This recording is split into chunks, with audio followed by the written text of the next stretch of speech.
ආයුබෝවන්.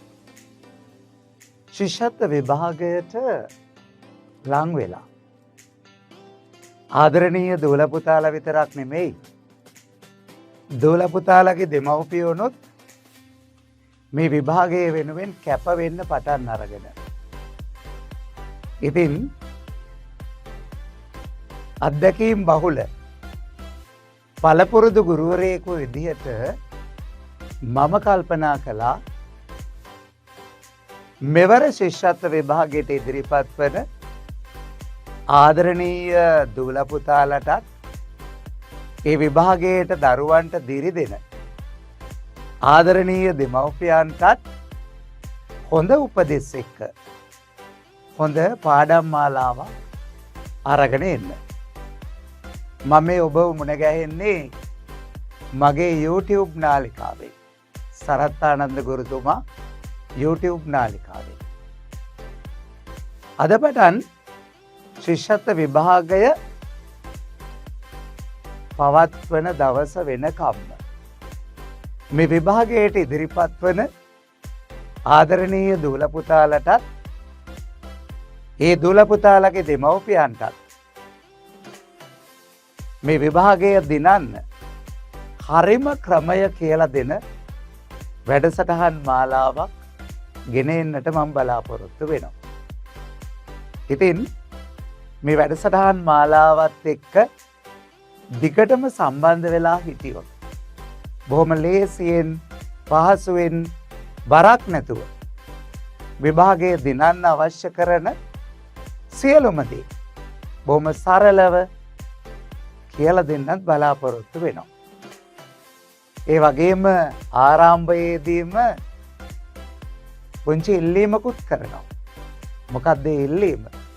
ඔබට මේ පාඩම් මාලාවේ නිකුත් කරන හැම පාඩමක්ම නිකුත් කළ විගසම ලබා ගන්න මගේ channel එක subscribe කරන්නත් පුළුවන්. එහෙමනම් අද දවසේ ශිෂ්‍යත්ව විභාගයේ ලියන දූල පුතාලට වගේම ආදරණීය දෙමව්පියන්ට මම මොනවද කියන්නේ? දැන් අපි බලමු. ඔන්න දුවේ පුතේ ආදරණීය දෙමව්පියනි ශිෂ්‍යත්ව විභාගය දිනන්න නම් හොඳ ලකුණකට යන්න නම් මූලිකවම දරුවට තියෙන්න ඕනේ දෙයක් තමයි කියවීමෙත් ලිවීමෙත් හැකියාව. දැන් අපේ ආදරණීය දරු පැටව ගොඩක් දක්ෂයි. පාඩමක් කියලා දුන්නාම හොඳට තේරුම් ගන්නවා. දෙයක් බොහොම සාවධානව අහගෙන ඉන්නවා. නේද? අහන දෙයට පිළිතුරු කියන්නත් දන්නවා. හැබැයි ඒ තමන් කියන දේ ලියන්න දුන්නම ගොඩක් දරුවෝ අර කතා කරලා උත්තර දෙන තරම් ලිවීමේදී සාර්ථක වෙන්නේ නැහැ. එහෙම වෙන්නේ අපේ ආදරණීය දරු පැටවුන්ගේ කියවීමෙත් ලිවීමෙත් තියෙන දුර්වලතාවය. පහේ ශිෂ්‍යත්වයේ දිනන්න නම් අපේ ආදරණීය දූල පුතාලට කියවීමේ සහ ලිවීමේ හැකියාව තියෙන්න ඕනේ. මොකද හැම ප්‍රශ්නයක්ම කියවන්න අපේ දූල පුතාලට පුළුවන් වෙන්න ඕනේ. ගොඩක් දරුවන්ගේ කියවීමේ වේගය අඩුයි. සමහර වෙලාවට කියවන්නේ ගොඩක් කොටස් මගහැරලා.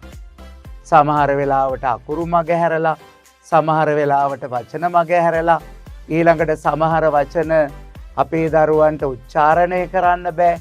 සමහර වචන නිවැරදිව තේරුම් ගන්න බෑ. ඒ වගේ තත්ත්ව ශිෂ්‍යත්ව විභාගයට ප්‍රධානම බාධාවක්.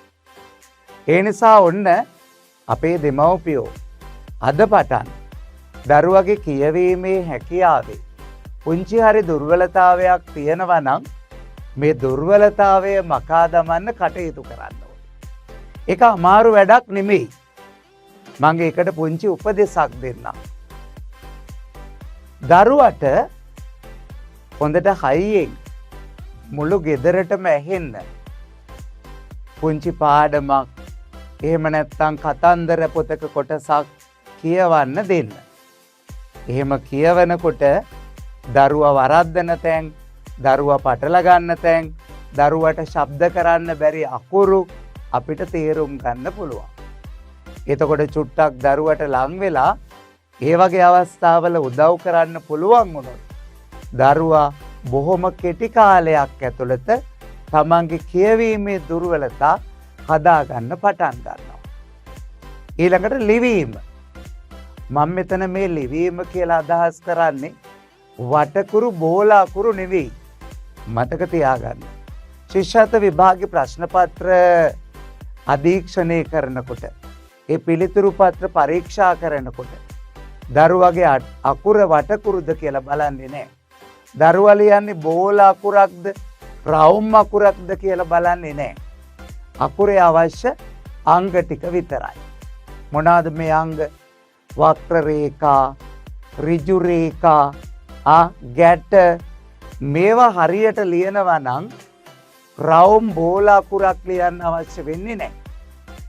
එහෙනම් ඔන්න ආදරණීය දුවේ පුතේ, ඔයාට ශිෂ්‍යත්ව විභාගයේ හොඳ ලකුණකට යන්න නම් ඔයා හොඳට කියවන, හොඳට ලියන දරුවෙක් බවට ඔයා පත් වෙන්නම ඕනේ. එහෙම වුණොත් ඔයාට ශිෂ්‍යත්ව ප්‍රශ්න පත්‍රේ හරියට කියවලා හරියට ලියන්න හැකියාව ලැබෙනවා. නේද? දැන් ඔයා දන්නවනේ ඔයාගේ පන්තියේ ටීචර් පාඩමක් කියලා දීලා ඒ පාඩමෙන් ප්‍රශ්නේ වෙලේ අහනකොට ඔයා හරි සද්දෙට උත්තර දෙනවා. හැබැයි එහෙම සද්දෙට උත්තර දෙන ඔයා ඒ ප්‍රශ්න ටිකම ලියන්න දුන්නොත් චුට්ටක් පටල ගන්නවා, ලියා ගන්න බැරි වෙනවා. ඒකට හේතුව මේ ඔයාගේ කියවීමෙත් ලිවීමෙත් හැකියාවන් වල තියෙන දුර්වලතාවය. අපි මේ ශිෂ්‍යත්ව විභාගෙට දරුවෝ ළඟ තියෙන්න ඕනේ තවත් අත්‍යවශ්‍යම දෙයක් කතා කරමු. දැන් මේ දරුවා ළඟ තියෙන දැනුම විභාගයට ගොඩාක් වැදගත්නේ. දරුවෙකුට විභාගය දිනන්න නම් දැනුම තියෙන්න ඕනේ.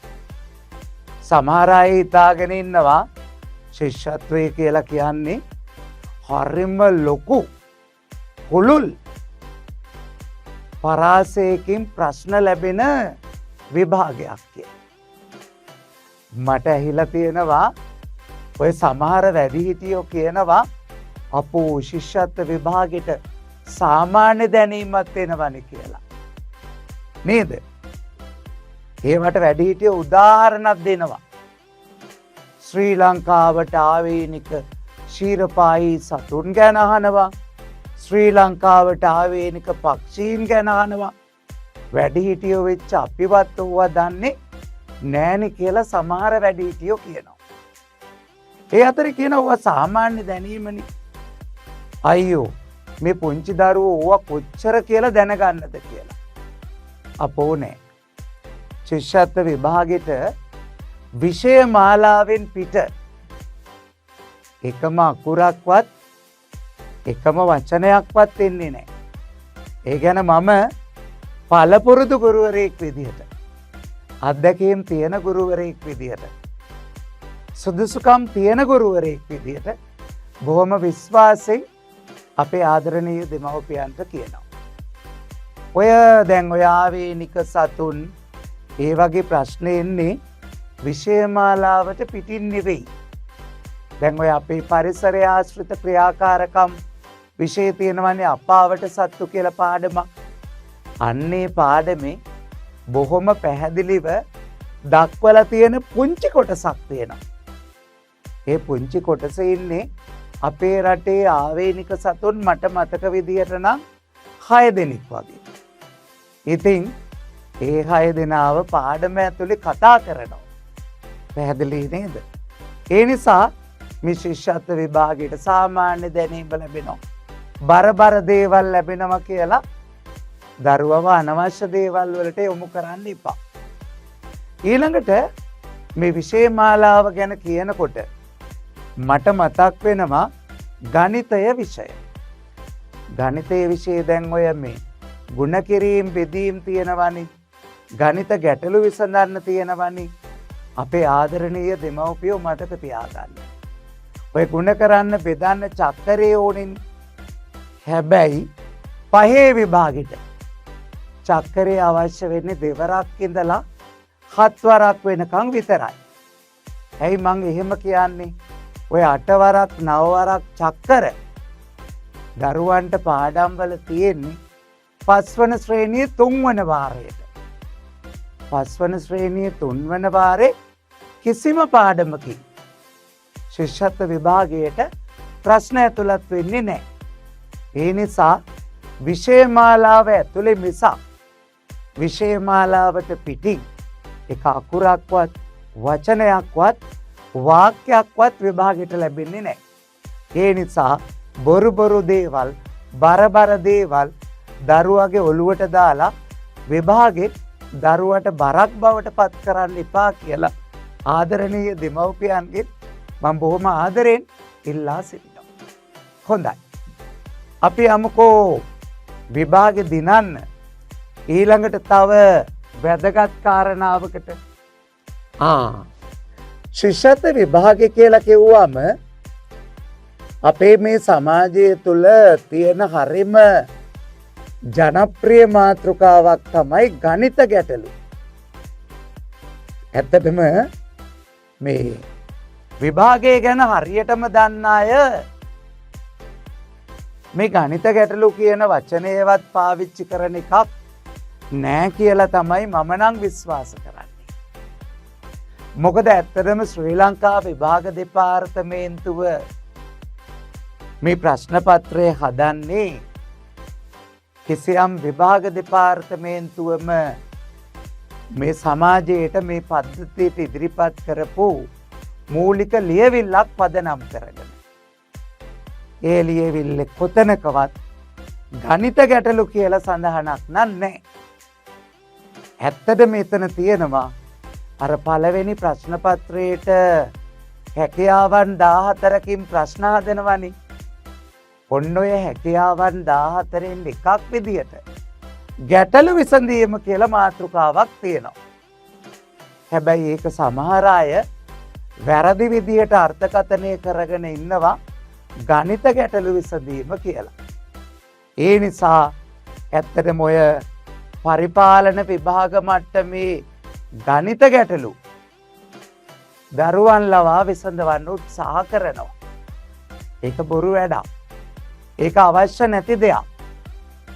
ගැටලු විසඳන්න දරුවන්ට කියලා දෙන එක හොඳයි. මොකද ගැටලු විභාගෙට එනවනේ. අනිත් එක ඔය හැකියාවන් 14න් මමත් දැක්කා. පහුගිය කාලේ විභාගවල ගැටලු විසඳන ප්‍රශ්න 40න් යම්කිසි වැඩි ප්‍රමාණයක් දීලා තියෙනවා. හැබැයි උතන පුංචි නරක දෙයක් තියෙනවා. මොකක්ද ඒ නරක දේ? මේ ගණිත ගැටලු විසඳන්න ගොඩක් වැඩි හිටියෝ.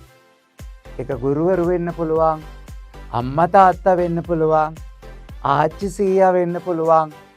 අපේ දරුවන්ට කෙටි ක්‍රම කියලා දෙනවා. දැන් මම පුංචි උදාහරණයක් අරගෙන පෙන්නන්නම්කෝ. අපේ සමාජයේ හරි ජනප්‍රියයිනේ මේ ලොකු සමචතුරස්‍රයක් කොටස් කරලා දීලා ඒකේ තියෙන සමචතුරස්‍ර හොයන්න, ලොකු ත්‍රිකෝණයක් කොටස් කරලා දීලා ඒකේ තියෙන ත්‍රිකෝණ ගාන හොයන්න. මේ වගේ වට කෙටි ක්‍රම කියලා දෙනවනේ නේද? දැන් මන් දන්නවා හරිම ජනප්‍රිය ප්‍රශ්නයක් නෙමේ තියෙන්නේ. බලන්නකො ප්‍රශ්නේ. මෙම රූපයේ ත්‍රිකෝණ කීයක් අඩංගු වේද?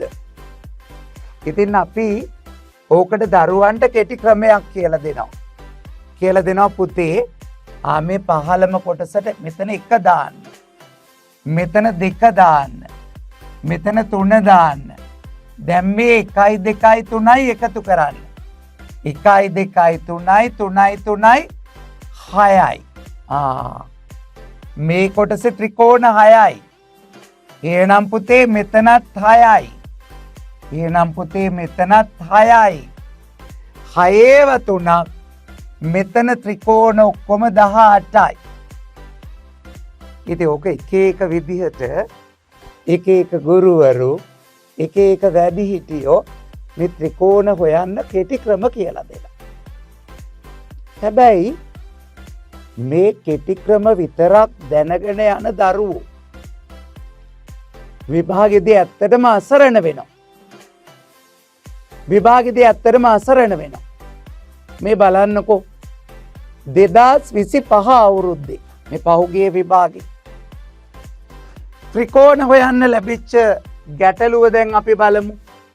ත්‍රිකෝණ සොයන්න විභාගෙදී ලැබිච්ච ඇත්ත ගැටලුව මේ තියෙන්නේ ශිෂ්‍යත්ව විභාගෙදී ලැබුණු ඇත්ත ගැටලුව.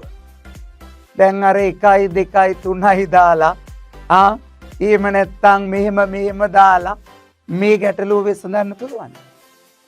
බෑනේ. එහෙනම් ඔබට තේරෙනවා පුංචි පරාසයක පොඩි සීමාවක ගැටලු විසඳන කෙටි ක්‍රම විතරක් දැනගෙන ගියොත් දරුවා විභාග ශාලාවේදී අන්ත අසරණ වෙනවා.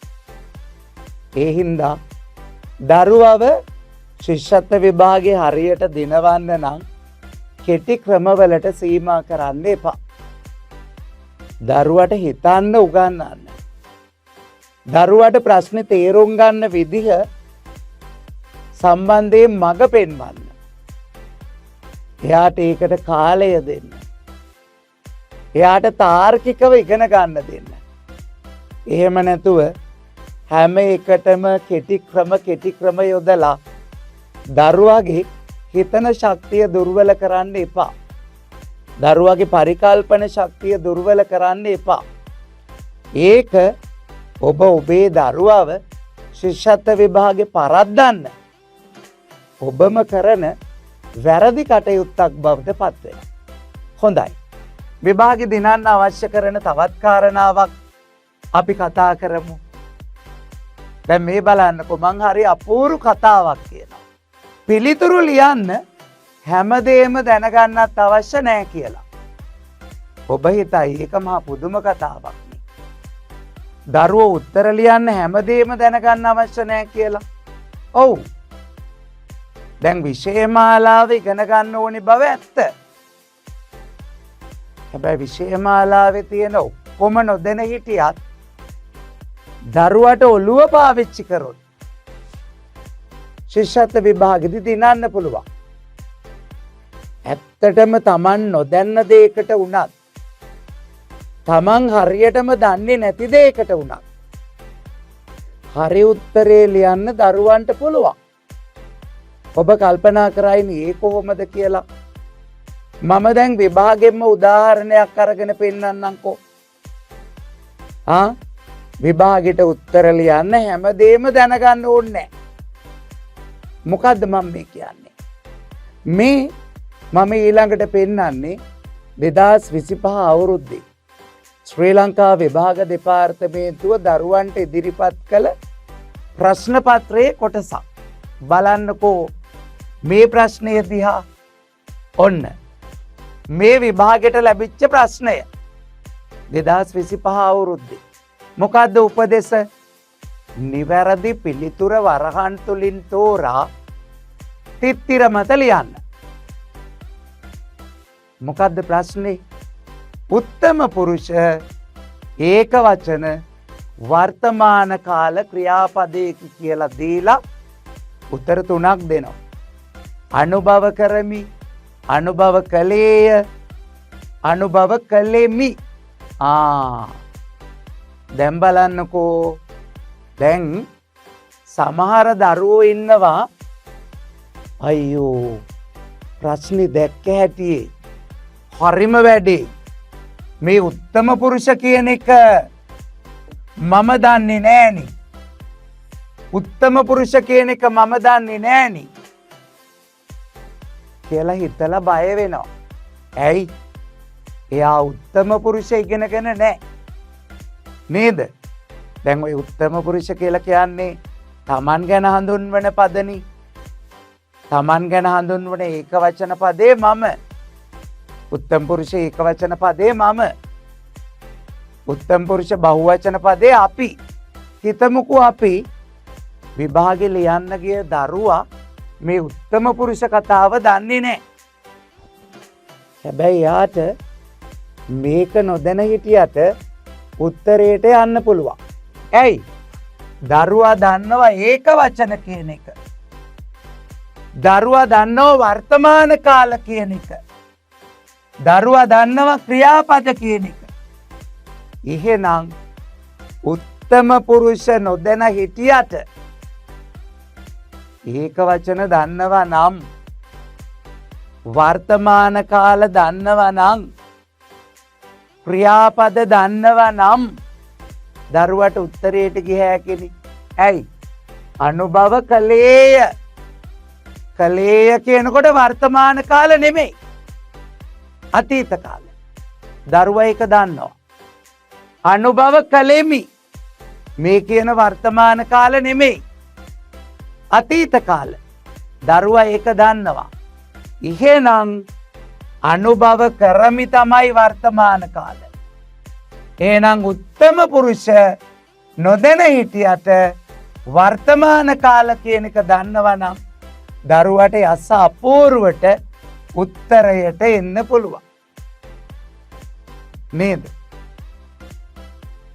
ඊළඟට මේ සමහර අය හිතාගෙන ඉන්නවා ශිෂ්‍යත්ව විභාගයට ලැබෙන ගණිත කොටස හරිම අමාරුයි කියලා. අපොයි නෑ. ශිෂ්‍යත්ව විභාගයට ලැබෙන ගණන් ටික හරිම ලේසි. දැන් ඔය ගොඩක් දෙමව්පියෝ දරුවෝ ලවා අමාරු ප්‍රශ්න පත්‍ර කරවන්න හරි කැමැත්තක් දක්වනවා. දෙමව්පියෝ හිතනවා අමාරු ප්‍රශ්න පත්‍ර කරවාපු තරමට තමන්ගේ දරුවට විභාගය දිනන්න ලේසි කියලා. නෑ, ඒක වැරදි අදහසක්. ඇත්තටම දරුවන්ට කරවන්න ඕනේ අමාරු ප්‍රශ්න පත්‍ර නෙවෙයි. විභාග මට්ටමේ ප්‍රශ්න පත්‍ර.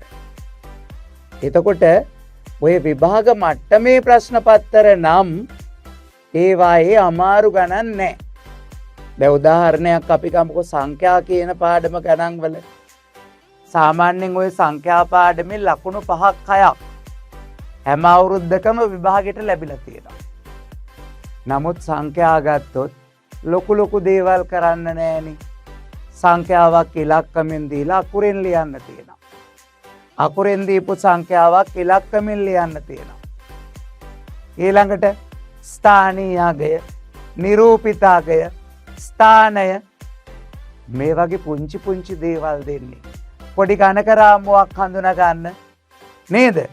ආරෝහණ පටිපාටියට පෙළ ගස්වන්න, අවරෝහණ පටිපාටියට පෙළ ගස්වන්න, සංඛ්‍යාවක් විහිදුවලා ලියන්න පුංචි දේවල්.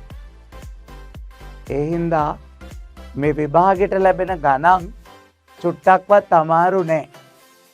ඔය විභාගයට ලැබෙන ගණන් ටිකේ හරිම හැඩය තේරුම් ගන්න.